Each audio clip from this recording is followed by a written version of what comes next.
نحمده ونصلي على رسوله الكريم أما بعد بسم الله الرحمن الرحيم. مرحبا بكم في لقاء جديد من لقاءات دروس اللغة العربية. موضوعنا اليوم الاستفهام. آج کا ہمارا جو سبق کا موضوع ہے وہ ہے استفہام. استفہم یستفہم استفہام یعنی بمعنی طلب الفہم، یعنی کسی چیز کو کے بارے میں پوچھنے کے لیے معلومات کرنا، اس کے لیے استفہام کا لفظ یعنی استفہام بولا جاتا ہے. اور استفہام یعنی نحوی اصطلاح میں یعنی کسی چیز کے بارے میں سوال کرنا، اور سوال کرنے کے مختلف طریقے ہیں. کسی کی تعداد پوچھنی ہے، جگہ پوچھنی ہے، کام پوچھنا ہے، چیز کے بارے میں پوچھنی ہے، شخص کے بارے میں پوچھنا ہے. یہ مختلف طریقہ کار آج ہم پڑھیں گے. عمیر خیر مقدم یا خالد تفضل، خوش آمدید ہے خالد، تشریف لائیے. عفوا متى تستيقظ، معاف کیجیے گا آپ کب بیدار ہوتے ہیں.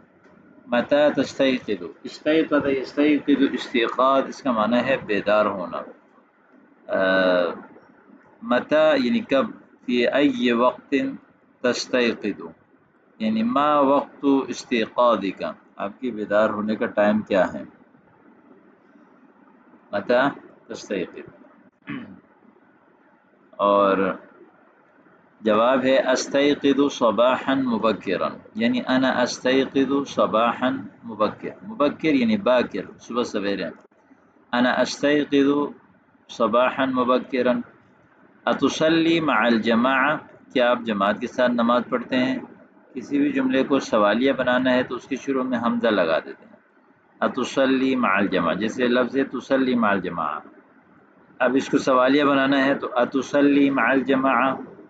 نعم والحمدللہ اصلی مع الجماعة، جی ہاں الحمدللہ میں جماعت سے نماز پڑھتا ہوں. صلی یصلی تصلیہ نماز پڑھنا. متى تتناول الفطور، ناشتہ کب لیتے ہیں آپ. تناول یتناول تناولا بمعنی لینا، کھانا، کھانے کے لیے استعمال ہوتا ہے، جیسے دوائی لینا، کھانا لینا. متى تتناول الادویہ، متى تتناول الشاي، متى تتناول الغداء.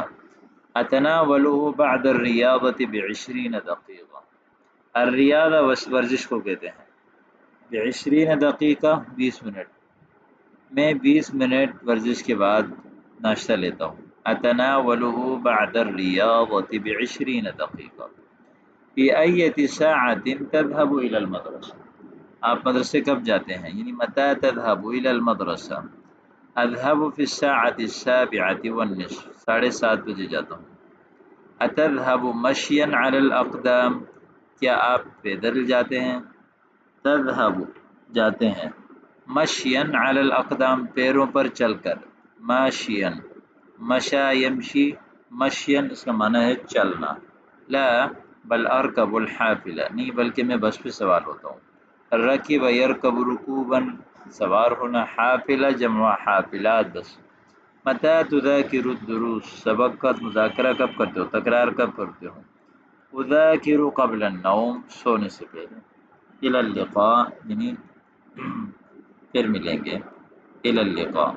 تو یہاں تک جو ہے وہ آج کا سبق ختم ہو گیا. امید کرتا ہوں کہ آپ کو سمجھ آ گیا ہوگا. السلام علیکم.